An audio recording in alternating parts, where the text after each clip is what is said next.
Welcome to Robert Bellissimo at the Movies. This is a YouTube video podcast where we explore all things cinema. And I want to welcome to the show Sean Sullivan, who is an actor who has appeared in numerous plays, television shows, and feature films. Some of his credits include Who's That Girl, Wayne's World, Back to the Future Part 3, 54, and The Umbrella Academy. Sean, welcome. Thank you so much for joining me. Thank you for having me, Robert. As I said to your wife, because I just had your wife Lynn on a few days ago, and I had mentioned to her she was the first person I'd had on my show that I've met in person before having them on. So now you're the second because we've met in person. Yeah. So yes, three-dimensional as well as two-dimensional. Yeah. Yes, Cool. exactly. And it's interesting because I assumed you were Canadian because I know obviously Lynn is Canadian, but as I was digging up doing some research on you, you were actually born, you're from the States. Is it San Francisco you're from? Yeah, I usually say I was born in the independent Republic of San Francisco.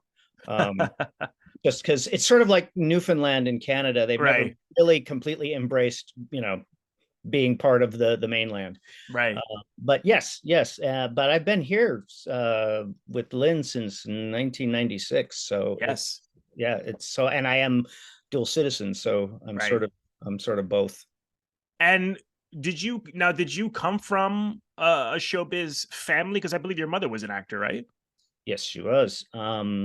She had been a young professional actress out of Detroit, and met my father, who was an up-and-coming corporate and sports attorney.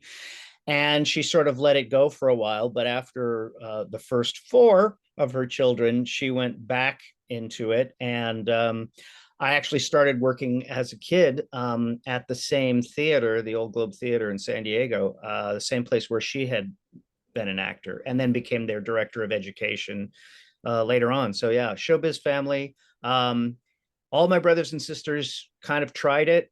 They all got smart and got out of it. I didn't. Was it something that you yourself got interested in, or did your mother encourage you to try it, or when did the spark start for you? Yeah, the spark started for me pretty early. Being a middle kid, I was a bit of a class clown. I was with my brothers and sisters, I was sort of I maintained a sort of bright, goofy behavior through, like so many of us, a wild and up and down family life. But I was always about, turning things into a joke, turning things into something more theatrical. And my mom sort of introduced all of us to the theater in the ways of, like, kid theater, junior theater, sort of things like that. But she really didn't push anyone. She knew the downfalls as well as the good parts of it. Like I said, all of my brothers and sisters tried it to some extent, some to beginning professional careers, and all moved on. And there was never any, issue with that. I think there was a great deal of relief, just because it is an uncertain profession. Yes. Though two of my siblings ended up following my dad and became lawyers, which is a somewhat more realistic profession in some ways. Right. But they've all got, maintained, a real artistic, real love of theater and film, and all of that. And I know that theater, you've done you have a big body of work in film and television, but also a really, long body of work in theater. Is theater more your thing? Do you prefer theater over film, or do you have a preference? I like the fact that you're sort of more central to the process in theater. I love the collaborative aspect of film and TV. I love fitting into a project where I'm an important part, but not the central part, and figuring out how everything, how what I do will serve the director, the editor best. The thing about theater is it is one, it's easier to, because I like to create my own work to a large extent. It's easier to do that. It's not as cost intensive. Right. And the fact that you have a period of time of rehearsing a project and then getting to do it several times in the course of a run and continue to search for how to, find new things to it, nuances. Whereas with film and TV, it's like, once you shoot it, you've shot it. Yeah, it's And over. over that. Yeah. But the thing is, I really do, I really do love both. When I first got into film, I was literally in Los Angeles doing an avant-garde solo play that had been written for me, expected to stay in LA just long enough to do this and then continue, like, maybe going back up to San Francisco or something. But it caught the eye of agents and managers and casting people. And I then had my first day on a film set, which was on the film Legal Eagles. The scene does not exist, or my part in it doesn't exist, which is a really good thing, because it was literally my first time on camera. And it was a scene with Robert Redford, Daryl Hannah, Oh my God. Deborah Winger, Wow. in a restaurant scene with Ivan Reitman directing. Oh. And I am so out of my depth, so desperately out of my depth, but it got me my Screen Actors Guild card. And Well, there you go. I learned so much in that day that it was like everything I could have learned in like a video or film workshop, I learned in a trial by fire. And after that first experience, it rapidly became something that I was curious and intensely turned on by the atmosphere, but not that first day.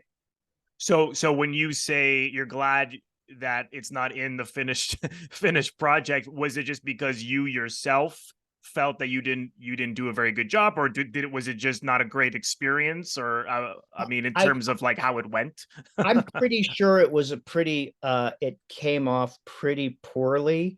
Okay. Um, I do remember an awful lot of takes, and actually Robert Redford of all people, actually sort of taking me aside and talking about like some secondary activities I could do, just because he could tell how nervous I was. Right. And that it's like, focus on something other than just having to say your words. Focus Right. on, he said, you could take some food off the table and eat it while you're talking or something. But it was like an extraordinary thing of having someone of that caliber, Yes. That was seeing, nice of him. yeah, seeing a newbie actor, struggling and offering with no affectation or anything, and no issues, just saying, maybe I can help you a little bit, and which was great. But yeah, I have a feeling that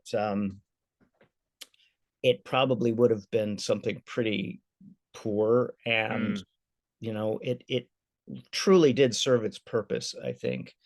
right. um, and it would have been one thing if it was something that I felt was really good or was a substantial role, but it was one little scene in the film. And Hmm. as such, that's fine. I still get the occasional tiny residual from it, Oh, there you go. despite the fact that I do not appear in this film. So, yeah, but that's you have to start somewhere, Right. and it was like one intense, crazy day that has served me well the rest of my career, basically. How was Ivan Reitman like? Was he giving you specific directions, or was he just saying go again, go again? Uh, Not it, knowing how to it, help. yeah, it was a bit of go again, go again. Um, when we did the audition, I was in a room and we were just playing, and I think he thought I had more comfort, a better comfort level than I did Oh, being on camera. Because when we did it in a room, it was just doing it in a room. It wasn't a set. It wasn't with all of these big stars. It wasn't with all of the craziness that goes on around you. right, right. And I think he was a little um, at a loss, because I see. he basically saw I don't think my managers informed them that it was the very first time I had been on. Mm, So I don't think anyone was really quite ready for, this being, film studies 101 I see. on a working set. Right. So, but I don't think I hurt the film though by my by my apprentice day. Right. I've never seen that actually. I should check. I've never seen the film. So I should I should have a look at it. I saw it back then, and I don't Okay. really remember it that well, and I don't think it's one of the one of the high points of Reitman's career, Right. but it certainly had a triple barrel A-list cast. Mm. You know, Did you have any much interaction with Deborah Winger or Daryl Hannah? no, I mean for them, I think it was a scene between the three of them. This crazy performance artist friend of Deborah Winger's comes in, which is my character, and with spiked hair and all sorts of stuff, which was basically how I looked in my solo play, um, and sort of rambles at them for a while and then goes away. I don't think they were, yeah, they didn't seem terribly concerned. I think the only thing is that maybe they were, finding that it's like, well, it's taking us a long time to get through this little Oh, I scene. see. Right. So I think they were, just anxious for us to get through it, Mm, I see. as was I.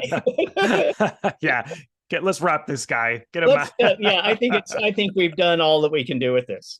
Yeah, Well, exactly. you know what? One thing I've noticed from the last week watching, well, I've seen some of the films we're discussing today, but watching them again is these incredible hairstyles you have.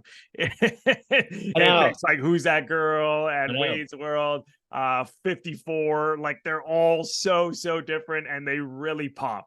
A real, yeah, hair rolls, man. I know. Well, Who's That Girl? That is basically how I looked in this solo play, and that was one of, because I that see. that was an early one. So yeah, that's basically how I arrived in Hollywood, was with the long spiked hair, and I see. yeah. And how did you get that film in a traditional way, get it going for the audition? Who's That Girl? Yeah, Who's That Girl? How did that one work out? Actually, there had been someone else cast in New York. They didn't work out, and yeah, it was just a straight audition at Warner Brothers. But I remember the casting director, and I wish I could remember who it was, saying as we went in, he said, "Feel free to really go crazy with these people." Mm. Even though it was in a room. And so it's like I was diving over a desk, grabbing, I don't know if it was a producer or a writer, grabbing them by the scruff of the neck, this crazy gun dealer. So yeah, it's like dare to go for it, I think Right. is really but yeah, that was just a straight audition. And Yeah. and how was now I understand that you've found Madonna to be very nice and funny, but what I hear she was difficult. Do I have that right? Yeah, well, it's funny how it evolved, because yeah, she was like, she was late to the set. Ah. The first thing she said to me was, "Not another Sean," because she had just broken up with Sean Penn. So I went, "Well, we're off to a flying start." Oh, Uh, perfect. yeah, and she was kind of messing around on the set, and slowing things down. It was a tough first day Mm. working that scene, and I came home with like this huge like headache from my forehead to the back of my neck and my shoulders, and we were continuing that same scene the second day. So it tells you something, that it's like it took us a long time to get the scene. Hmm. And on the second day, they were doing some close-up coverage on me. And usually when you're doing that kind of coverage, you try to make sure that it's clean, that the other person isn't talking over your lines, because it's easier to edit. But she kept doing these little sounds with, she had this little stuffed dog, I think, or something, and she kept doing these little sounds while it was my coverage, and we kept having to redo it. And so finally, I was at the point of going, if I have to be fired and paid off, I think I'm ready for it. Because I then just said with a smile, I said, would you please shut up? Good for you. And she was great. She laughed. And it was like, I think it's because, people don't say anything back. So you continue to push. Right. And I think the fact that I said something back, more or less kind spirited, actually created a really nice vibe that we, continued to have. I remember the makeup trailer, she came in and played me like a rough cut of the song, Who's That Girl? Oh, wow. On a boombox. And it was like, there's no reason she had to share that with me. It was just like totally kind of a nice, positive thing. Yeah. So, it started rough, but it got better. Oh, good. I'm Yeah. gonna have to call this video "The Man Who Told Madonna to Shut Up." An interview with Sean Sullivan. There you go. Yeah, I'm somehow I think she probably won't remember it the same way. Of course, she probably won't remember it at all. I do remember though that meeting her in person, that she was truly one of the most beautiful women I have ever met. She had like these impossibly green eyes. And it was really, I mean, just very stunning to look at. And that's part of the thing that you're not sure how to react, because you're just sort of like, some people kind of just leave you in awe.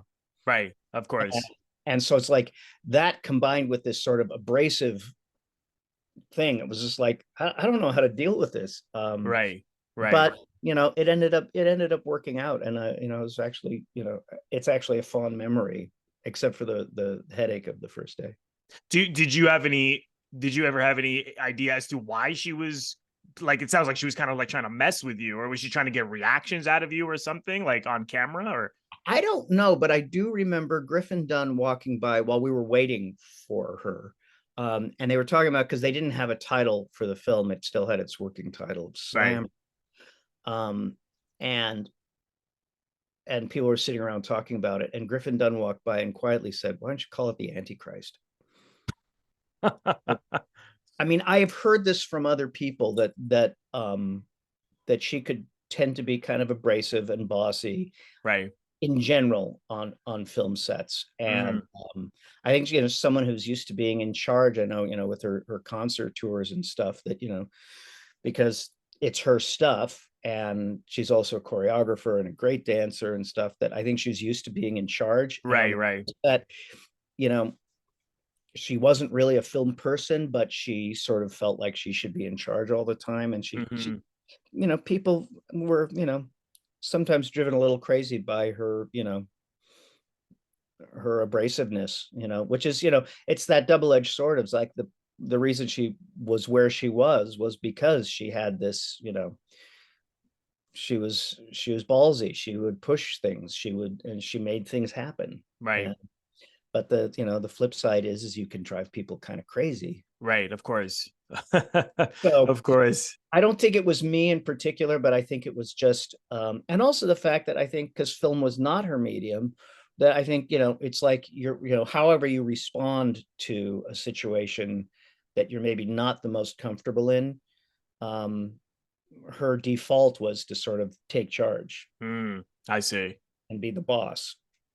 Well, I love those scenes you have, because there's energy and and passion, and I understand that it was an homage to the Stephen Prince and Taxi Driver, the gun salesman. Yeah.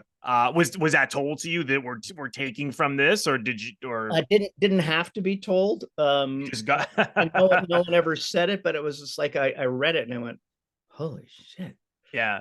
This is like the comedy homage. Yeah. And did you, now, because you're firing that AK-47, so how did that, like, what was it like to use that? Like, how did they do that?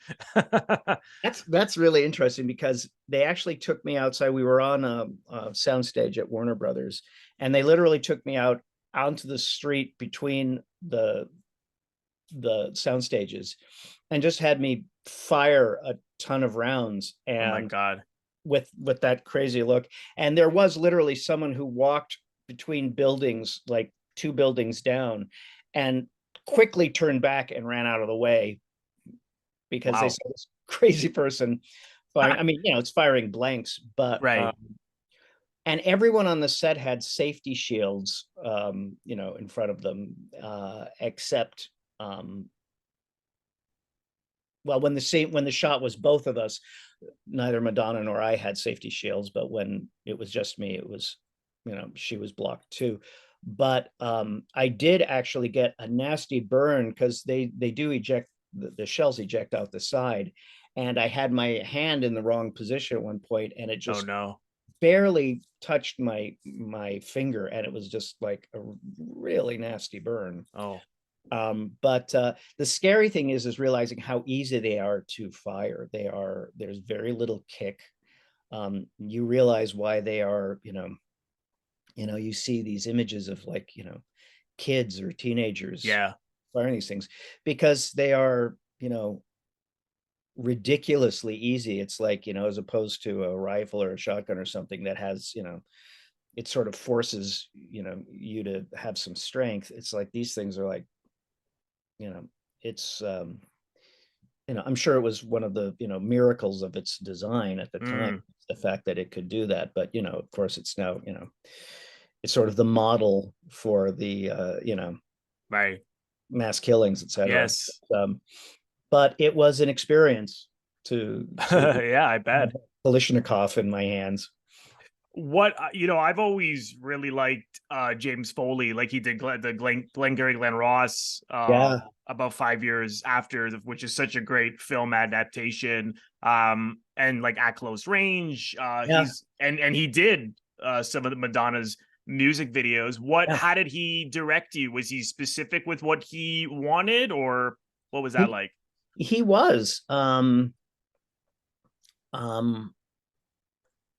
and I think in terms of working with Madonna, I think he realized that there was, what you see is what you get, and that he didn't really step in. It was like he knew, she is going to be who she is, Hmm. and we will shoot, and we will get what we need, but it may take a while. So, I mean, he had a lot of patience and a great sense of humor. Um, I mean, the fact is that scene should have taken maybe half a day, and it took half a day and then another half a day. I mean, Right. basically, we started late and wrapped, and then basically it was the first half of the next day. But you never would have felt he was tearing his hair out or anything. I think he realized this is who we're working with. She is a music star. Um, it's not like it's not like working with, Sean Penn and At Close Range and Chris Walken and people like that, or the Glengarry cast, Hmm. um, which I think showed, I think it showed a lot of smarts and a sense of, humility of going, to some degree, I have to just let her be who she is, and we'll get it, but it may take a little longer than it would Right. if it's just, people who were more used to, you know Hmm. film acting. Yeah, I read some quotes from him about this experience, and he is not shy about how he feels about Madonna No. working with her on this film. And but I must say she gets, I haven't seen all of the movies she's in, but she gets this bad reputation for, she has this reputation of being bad as a bad actor, but I have never found her to be bad. Like I thought even in that she's very funny. She's Yeah, very charming. I don't think And she's a bad actor. It's just yeah, she's, a little hard, I think, for directors to direct. yeah, exactly. Yeah. But which is too bad, because you go, there is a good actor in there, Oh, I think so. Yeah. but I think she had trouble taking direction. Hmm.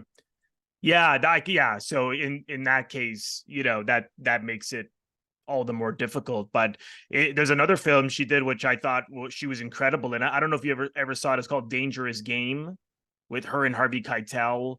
No. Oh yeah, if you ever get a chance, Wow. it's an icon. They've changed the title to Snake Eyes. I don't know what happened there in the last few because it's a 30-year-old movie, but she's Wow. incredible in it. If you ever get a chance to Yeah. check that out, yeah, because she is really really good in that one. Um, I want to touch on Wayne's World. So is that now, did that come also in a traditional way, went for the audition and got it, or how did you get that? Yeah. Yeah, and I'm trying to, it's funny because I can't remember the name of the casting director, because it was the same casting director who cast Who's That Girl?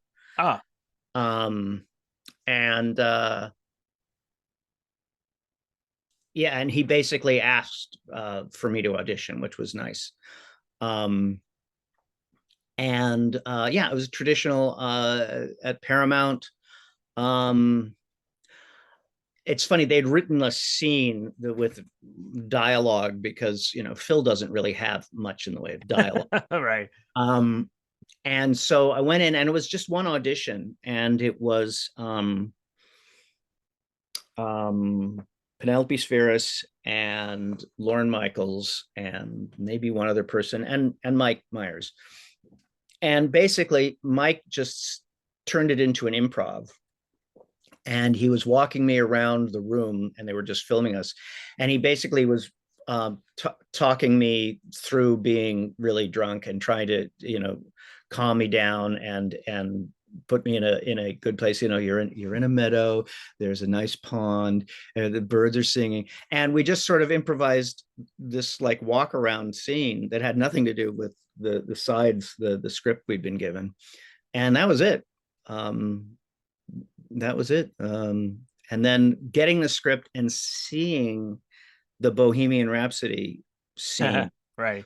and uh, delighted, because I actually am one of the people who used to do that. I in fact, in the Rolling Stone article we did, I mentioned that my older brother Stacy and I used to drive around in my crappy, I think it was a Chevy Vega wagon, but it had a good sound system, and singing along to Bohemian Rhapsody when Bohemian Rhapsody first came out, and then to Right. get the script and go, oh my god, you know, this is actually something I used to do. So yeah, Yeah.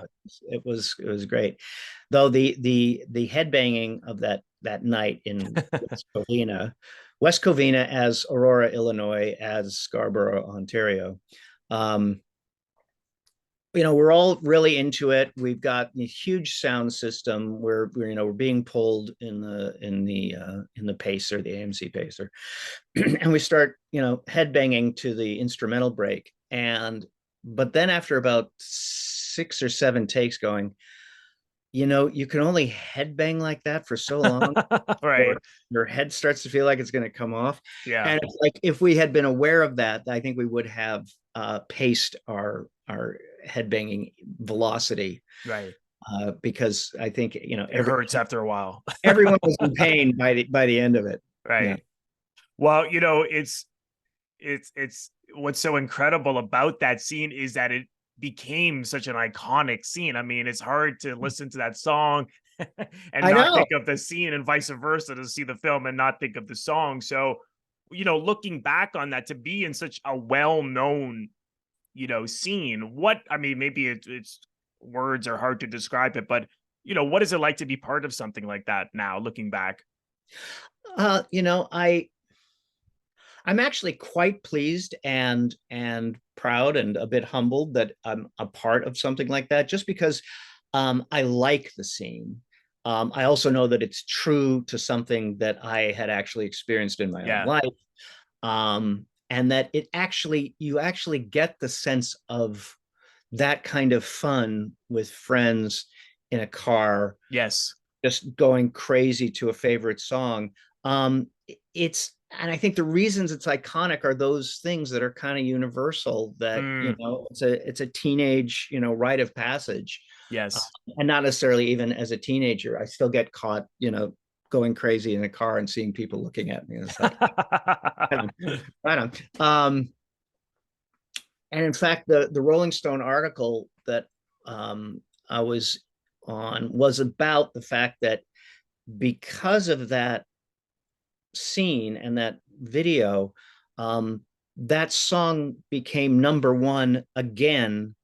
I don't know if it's like 15 years after it had been number one in the mid late 70s, which had never been done before. Really? That a Wow. song I didn't know that. number one twice, and because of that, so that was the the article and talking to everyone who was involved in it. No, I love it. It does get to a point where it's like, how many people have tagged me in something or on Facebook or Right. somewhere, Right. there it is. And but I think it's cool. I think it's totally cool. Well, you're right, because it does. I mean, obviously it's a very light film, but it does capture a real, like, innocence and Yeah, like you said, just friends just like rocking out and yeah, hanging out in each other's basements and bonding over yeah, music. And it really, you can't help but you know look at that and see how much it captured 80s and 90s yeah, rock and roll. But to me, it doesn't even matter what, whatever people are into now. I mean, music can really connect people, right? So it really captures that, even though, again, it's a very light film, but it has there's an yeah. authenticity to it.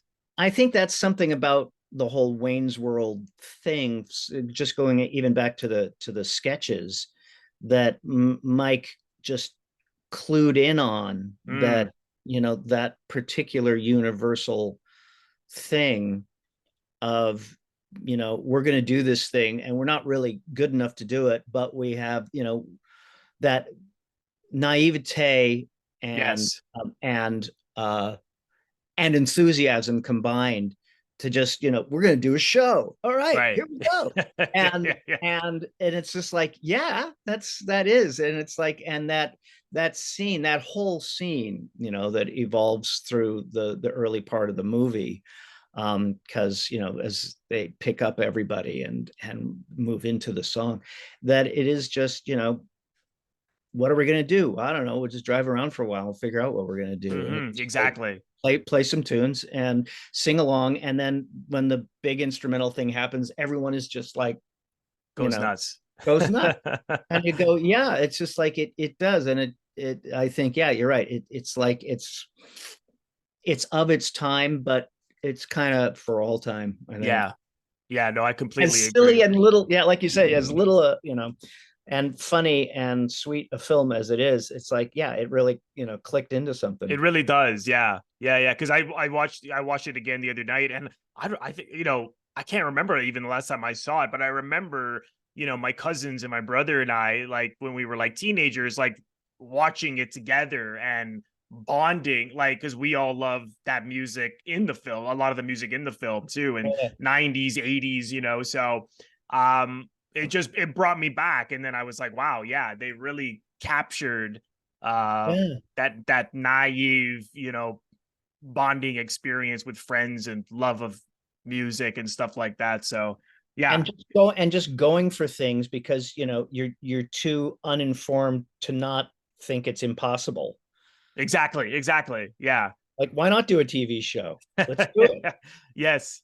You know, Yes, yes. Well, that's the great thing about, well, not that people don't, try things when they're older and just give it a go, but particularly when you're like in your late teens or early 20s, you failure is not even anything that enters no, into your no. peripheral, right? And you just go, and it's Yeah. like you do it till it burns out, and then you do Yes. something else. Yes, yes, which I love. I mean, I could relate. So, Totally, uh totally. yeah.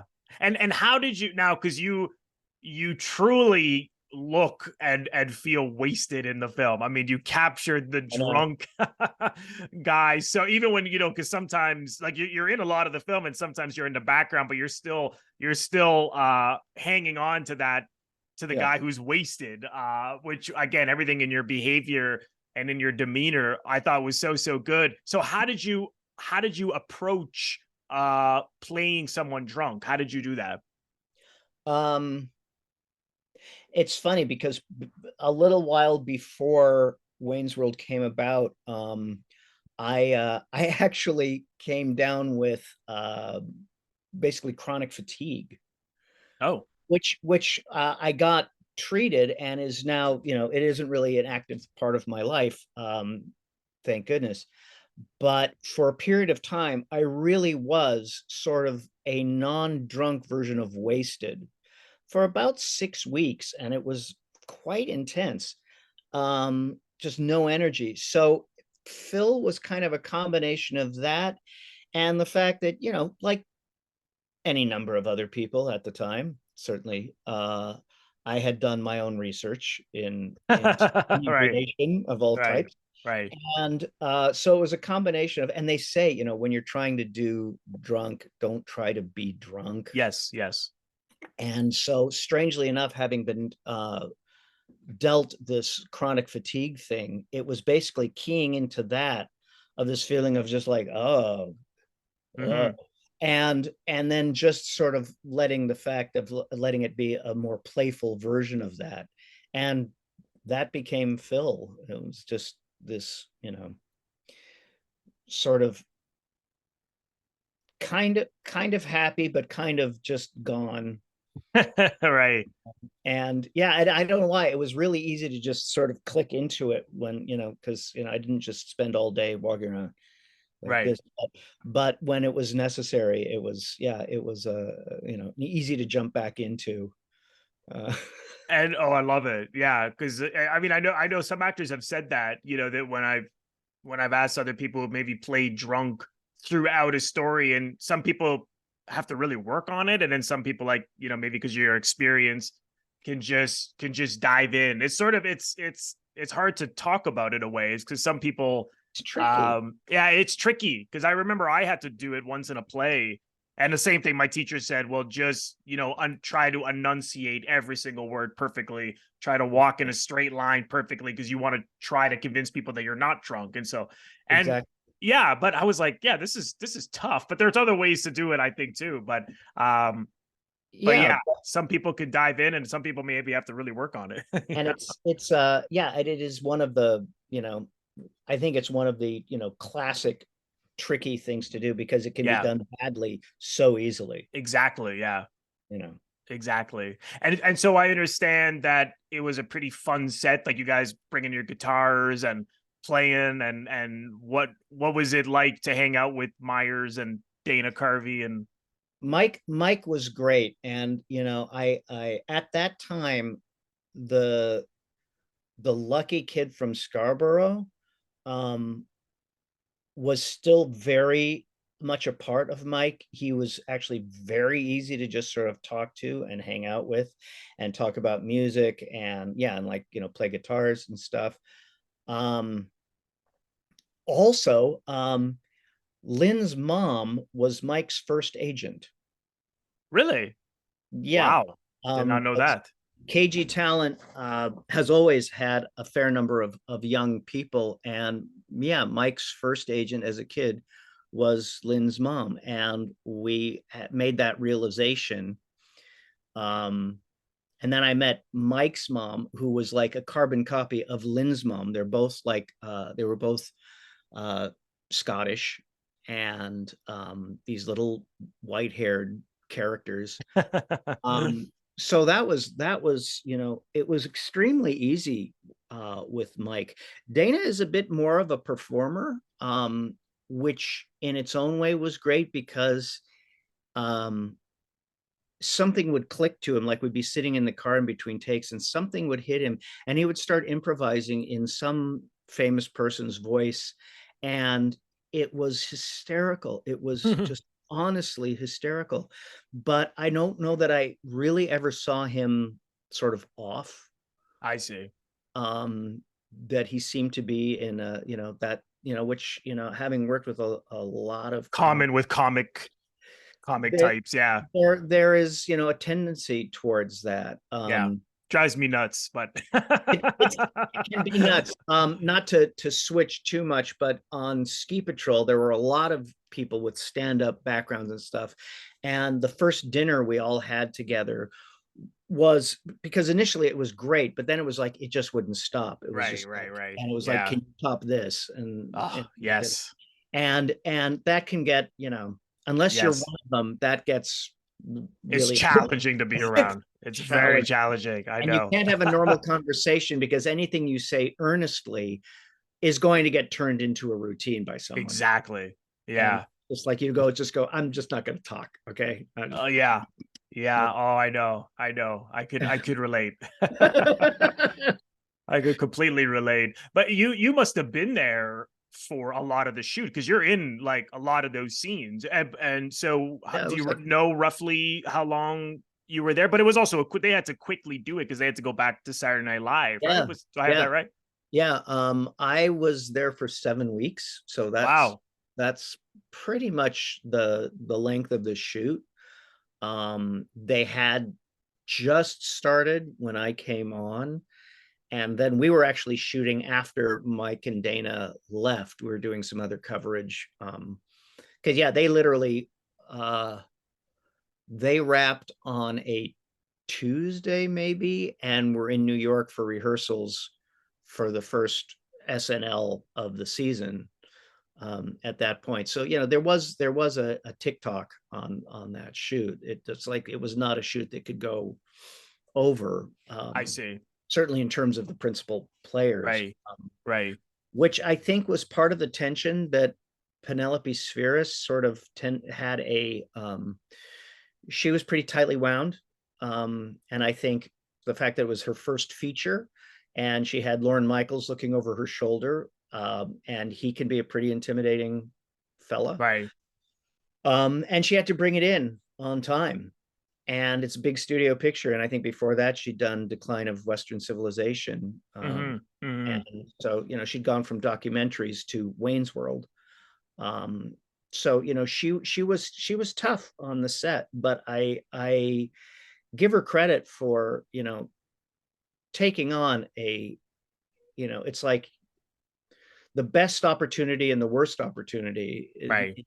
a, evolving film director's career. Hmm. But yeah, yeah, we had to, yeah, but I was there for pretty much the whole thing. Actually, the day I came in, um, they were doing one of the basement scenes, one of the filming scenes. And the very first thing I did on the movie was they gave me a little cup of egg whites to have in my mouth so that I was kind of drooling. That also helped create Phil, is that they would do that. And I would have this like sort of nasty thing in my mouth, kind of made everything kind of like, whoa. Yeah.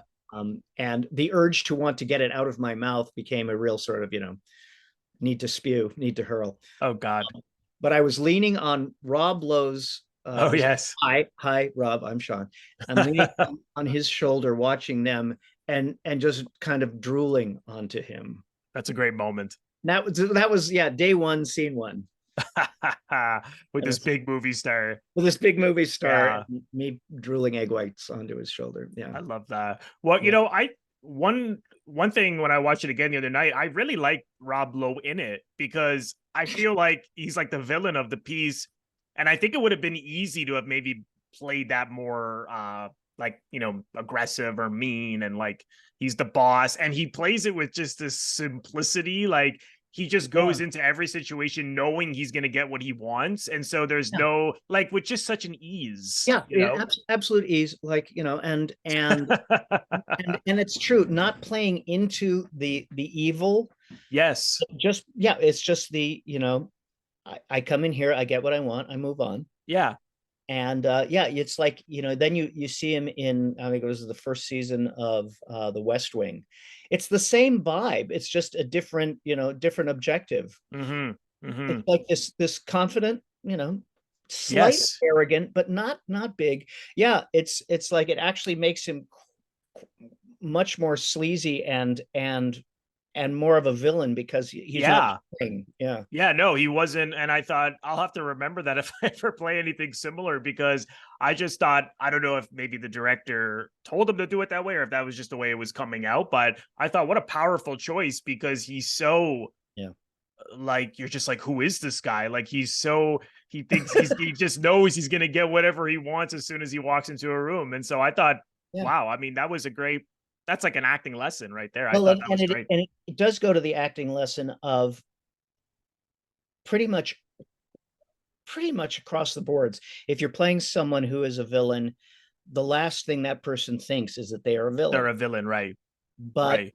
to varying degrees, that does or doesn't, play out. That you Hmm. got an awful lot of really obvious Oh, villain. of course. Yes. Yes. Where they're literally winking at the audience, you know. Yeah, Yeah, no, I thought he was that's a really wonderful good in it. point. That's a really good point. Yeah, because Yeah, it's great. It's worth checking out, you know, again for any actors watching this because it's really it's an acting lesson I felt.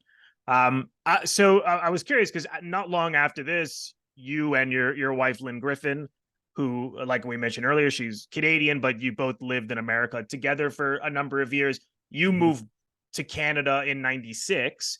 What what was it difficult to make a transition from the States to Canada to move countries as an actor? Was it hard to get work here because you were from the States, or what was that like? Um, it's interesting.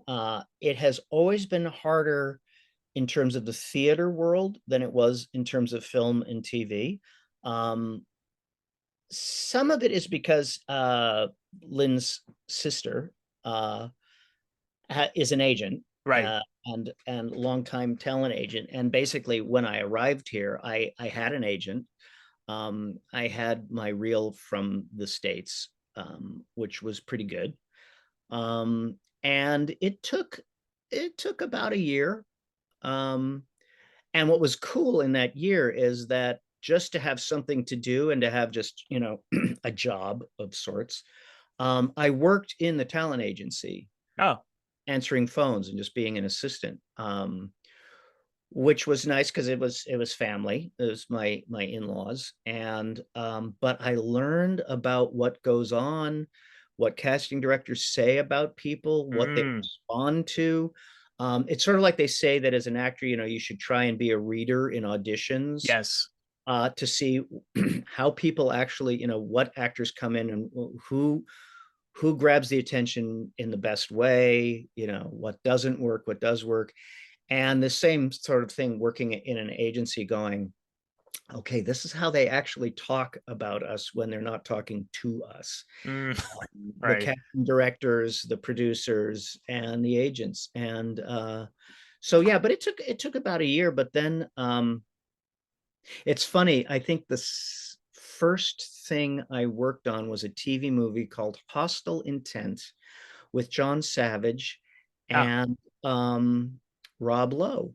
Oh, a And reunion. it was hysterical because it was just like, I know you from somewhere. And that was funny. It was funny because then, a couple of years later, it was the reunion with Mike on Oh, 54. yes, yes.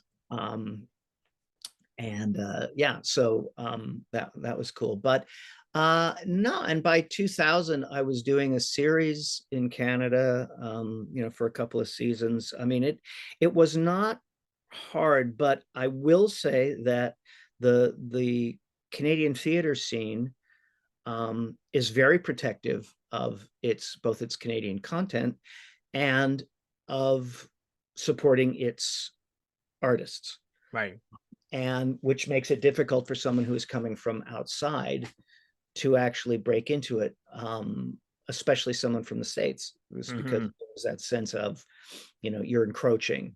Right. Uh, and so it has been a tougher thing in terms of theater than film and TV. But film and TV, um, yeah, I think it's because the border is a lot more amorphous in terms of the film and TV world, because there is so much, you know, crossing Right. between the US. I mean, so much US production happens here, and there is um, such enthusiasm for Canadian talent, both on camera and behind the camera, Hmm. um, that there just seems to be a more simpatico relationship. Right. Um, uh, but yeah, but it was, it definitely was a change. I mean, I was ready for a change, but it's like there are things, it's like Screen Actors Guild, it always paid more. In the US, you get unemployment insurance as an actor, which you don't get in Canada. Right. There are things, but I just found that living in Canada, um, I just felt a better vibe in terms of just lifestyle. Because I always said, living in LA for 10 years, I loved it when I was working in LA because it is a company town. Um, and it just seemed like, okay, this is right. But it was the time in between of being in this gigantic amorphous Los Angeles, which was sort of not really my version of California. Mm, The Bay Area is smaller, and then my family lived in San Diego, which was smaller. In LA, it's just there. It's like the quote of Dorothy Parker: "There's no there." right. That it didn't make sense that much living there, except when I was working. I Um, see. so I never hated LA, but I find the sense of people being people in Canada. And in Toronto, I just remember the first time I was walking down the street and someone just said, hi, it's a nice day. And it was like going, what the hell? Right. Why are Crazy you person. speaking to me? Yeah, yeah. Um, just the lifestyle is superior, and I think has continued to become, I think, more superior, Hmm. just because things in the States have become increasingly strange Right. and tough. Yeah, it definitely, it's a shift. And my first couple of winters in Toronto were adventurous, Rough. a Oh, I bit bet. a bit rough, and but yeah, but I love it. Did you have any doubts about doing it, or were you just ready to make that move? I was ready to make it. It's funny because, like I said, when I came to LA, I was doing a play basically, and thought I would continue taking that solo play around. Had no intention of staying in LA actually. Um, and after 10 years, and also, Lynn was getting very homesick. And I'd started visiting, and I just loved the vibe. And I actually did this solo play in Toronto before I moved here, and the response, the energy of the scene, I was just going, I really like it here. And it's because of that that I was able to then take that play to New York, run it at PS 122, and then take it on a European tour. All of that Oh, came wow. from the Canadian experience. So I was ready to go. I think I might have considered going back temporarily, but I never really have. I've gone back to the States to do theater, but no, I didn't have to be pushed. Oh, 10 good. years in LA was a good stretch. And yeah, I think it was the right decision. I did at the time, and I still do. Good, good. Good to hear. Yeah. We touched on 54 a little bit, but which Mhm. brought you back to working with Mike Myers again. But in 54, you played Andy Warhol, iconic figure that we all know what he looks like, what he sounds like. What was it? How did you approach playing someone not only real, but is so, everyone knows him? How did Yeah. you do that? How did you approach it? Um, I remember watching a fair amount of Warhol because I was a Velvet Underground's fan, and seeing footage of him younger when I was younger, and so I had a pretty clear idea of Andy. I read the diaries, Oh, right, the Warhol diaries, right. which were kind of amazing, and learning things like some of his affectation, like he tended to hold a hand on his hip, um, and as opposed to it being just sort of a fey affectation. Part of the reason he did that is that he he wore like these massive corsets after he was shot in Right. 68. And those wounds continued to open up Mm. for years. They said they assumed he was dead after he'd been shot, and he'd been shot several times, and just punctured. And learning things like, okay, if I'm doing that, it's not just an affectation. It's like this is survival. This is, but he Hmm. would turn it into an affectation because it was like, image is everything. Right. That's Oh, I see. pop art, you know, truism. And just listening to recordings of him speaking and this sort of, oh, that's great. Yeah, I that's right. think, Yeah. I don't know. Do you like it?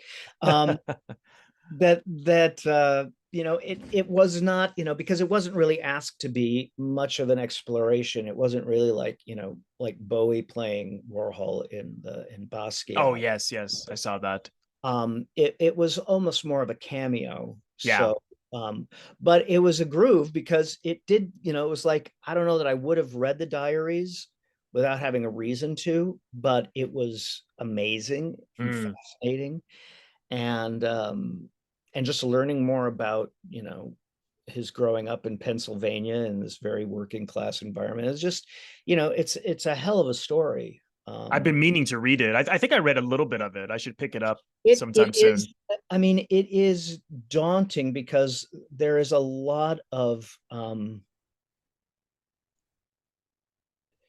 there's a lot of just, it's stream of consciousness, and a lot of which is not necessarily that interesting of itself, but the totality of it is kind of extraordinary. Mm. There's a cool album that Lou Reed and John Cale did called Songs for Drella, which was their tribute to Warhol after he died. And they wrote a bunch of songs, and they sort of take turns. It's like a Reed song, a Cale song, a Reed song, Cale song, Reed song, and but playing on each other's songs. And one of them is just John Cale with this sort of atmospheric music, reading from some of the diaries. And the whole album gives you a really cool overview of what Warhol was like in that period, because you're hearing writing about him from people who had an intimate and if troubled relationship with him. Right. I strangely found that really useful because it was like getting these intense little overview things about, this is what we think Warhol was really like, or this is how we think, this is how I think he thought about me, or this is me using Andy's voice in what I think would be what he would say. And it's a really cool little piece of work.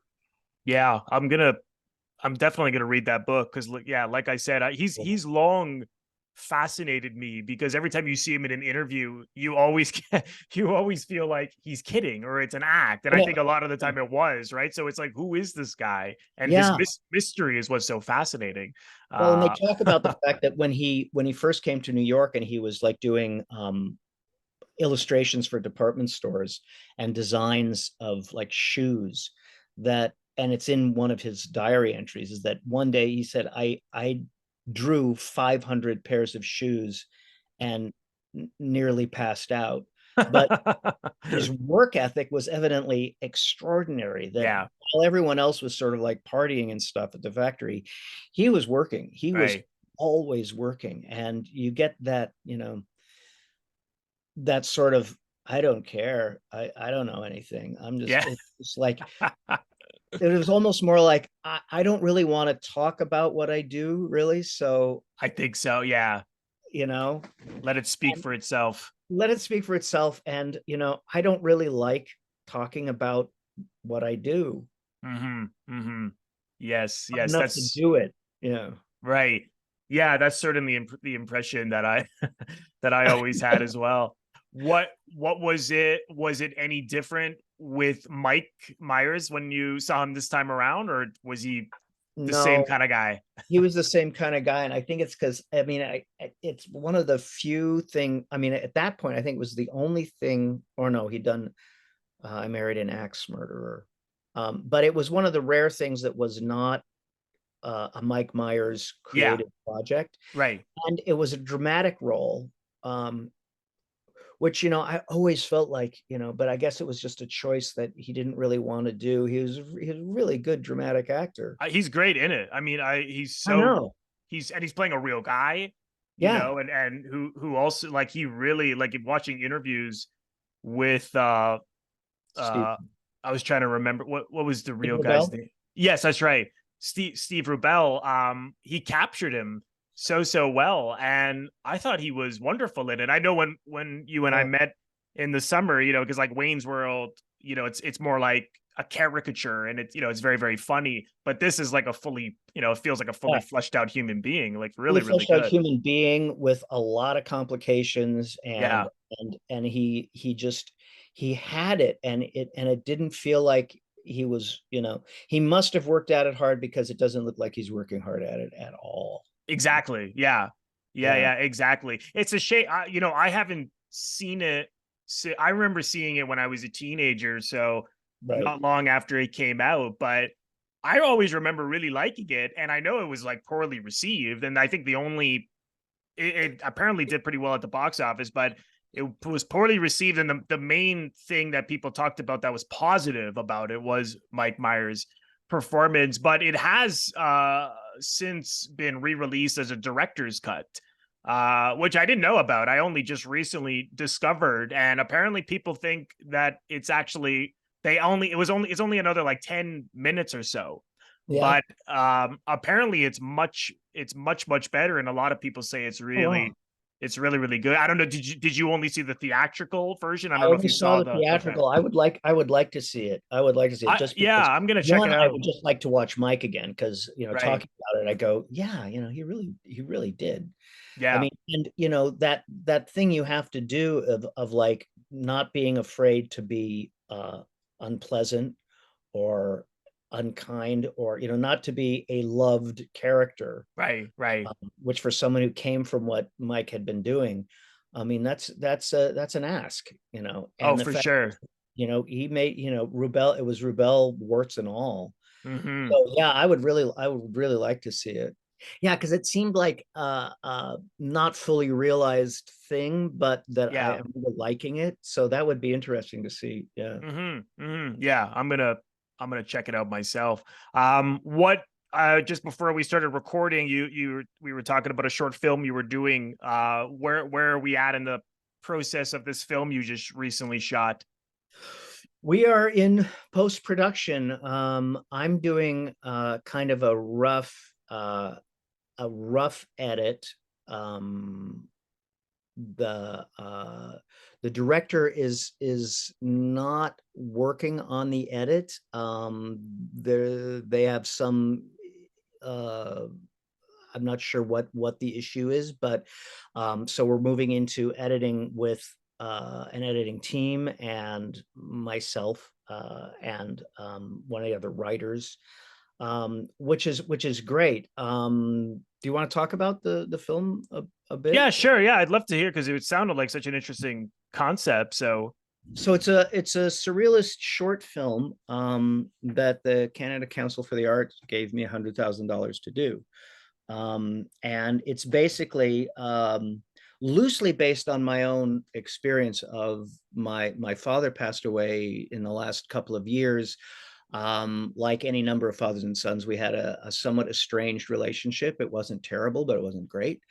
Um, and this is sort of a surrealist exploration into an adult child coming to terms with this relationship after his father has died, and while trying to avoid facing that his father has recently died, and not wanting to go to the funeral or a visitation or anything, while all dressed up to do all of those things, this character sits down and plays with his toy trains as a way of just avoiding dealing with things. And the experience of playing with the toy trains, basically the film goes into the train set, which becomes the metaphor for his life and his relationship with his father through little almost cartoony vignettes with parts of the train set basically becoming true life or real life or alternative reality. And just sort of the way that, surrealism can, look at things in a magical realism sort of way. And literally in a short film be able to tell something that if you're doing it in a straight narrative would probably take kind of a long time to do. But with, surrealist metaphor, you can say a lot in a brief image, which is what I love about surrealist film from its inception. So anyway, that's in process. Well, I'm looking forward to that. And yeah, because I took a deep dive into Buñuel early this year. I love Buñuel. I have my Buñuel t-shirt. So good. Yeah. Yes. Yeah. I'll have to see that. And you're right. It's amazing what just an image, what these images can produce and the emotions from it.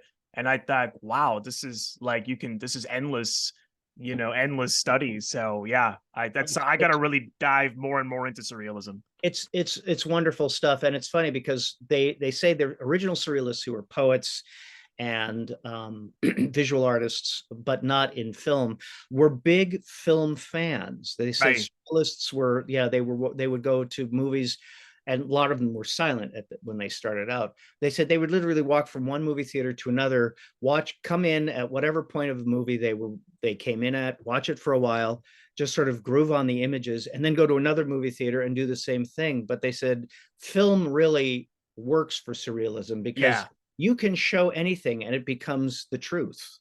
Right. Dreams live in film really naturally.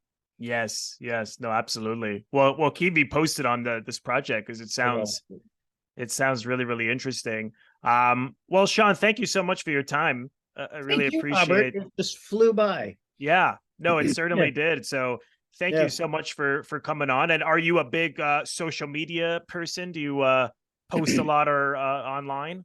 I am woefully no. I mean, all right. So no need to drop not hashtags, handles, X or Twitter, however, handles or Instagram handles. I'm working on my production company's website, which is Baby Monster Productions. Okay, great.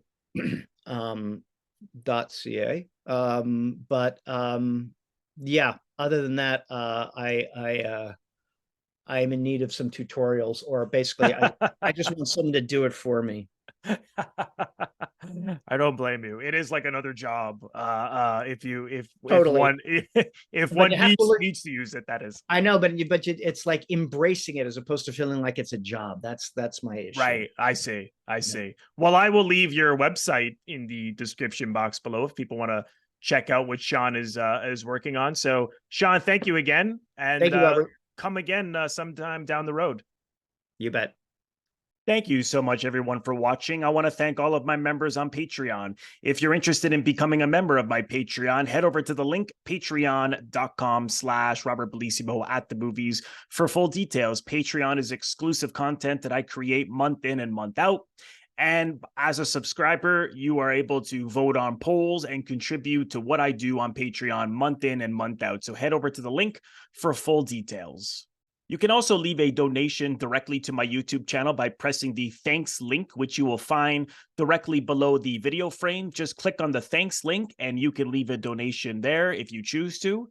And lastly, if this is your first time here, please consider subscribing. It is absolutely free to do so. By pressing the Robert Bellissimo at the movies logo, you will see it floating above my head in the top left corner. To your top left in just a second, just click on that and then click the bell in order to get a notification every time I release one of my new episodes. Also click the like button and leave a comment below. Let me know what you think of this episode. Also, you can also share the episode. All of these things are what produce traction to my YouTube channel. So I appreciate you watching and thank you again. And I will see you in the next episode.